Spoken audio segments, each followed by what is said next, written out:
बच्चों हाँ मैम। कैसे हो आप सब? अच्छे। अच्छे। कहानी सुनते हो ना आप? हाँ। कौन कौन सी कहानी सुन रखी है? कौवे वाली और मछली वाली। मछली वाली कौन सी कहानी आ गई? वो तो कविता है। वो क्या है? कविता है। आज हम एक और कहानी पढ़ेंगे। वो कविता है बेटा। आज हमें कहानी पढ़ेंगे। कहानी कौन सी होगी? ये जो चित्र दिखाई दे रहा है आपको किताब में, इसमें क्या है? एक तो लोमड़ी है और एक सारस है। सारस की क्या होती है? लंबी चोंच होती है। सारस की लंबी चोंच होती है और उसकी गर्दन भी लंबी होती है। और जो लोमड़ी होती है वो तो चालाक होती है ना लोमड़ी। तो इस चित्र को देखते हुए एक कहानी बनाएंगे, ठीक है? चित्र में हमें क्या क्या दिख रहा है? सारस और लोमड़ी, ठीक है? तो एक बार क्या रहता है, सारस और लोमड़ी दोनों मित्र रहते हैं। वो दोनों पक्के फ्रेंड रहते हैं। वो फ्रेंड रहते हैं। तो एक दिन सारस क्या करता है? सारस क्या करता है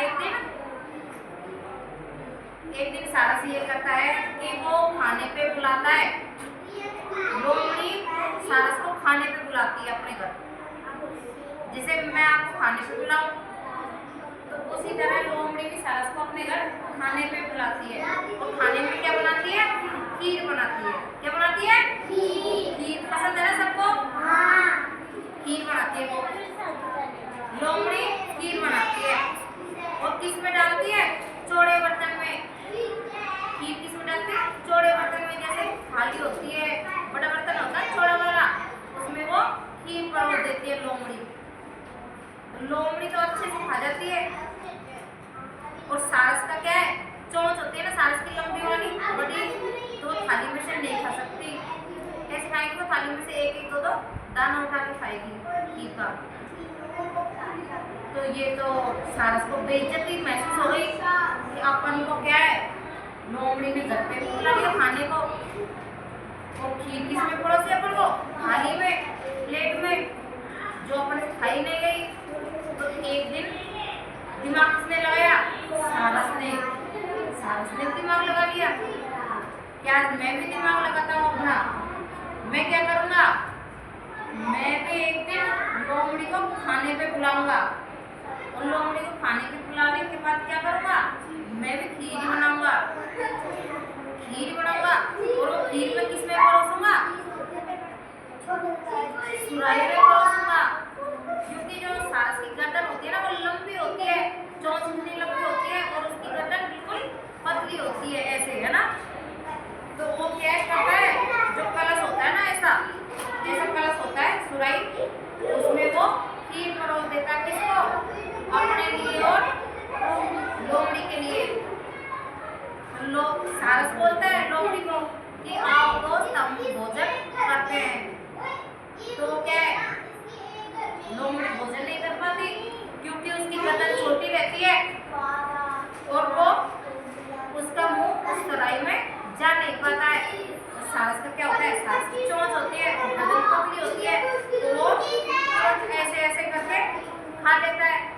सारस तो खा लेता है ना खीर को, और लोमड़ी नहीं खा पाती। तो फिर क्या होता है? जैसे को तैसा, कि लोमड़ी ने जैसा सारस के साथ किया था वैसा ही सारस ने लोमड़ी के साथ किया। तो अब ये बताओ आप कि लोमड़ी ने सारस को दावत में खाने के लिए क्यों बुलाया?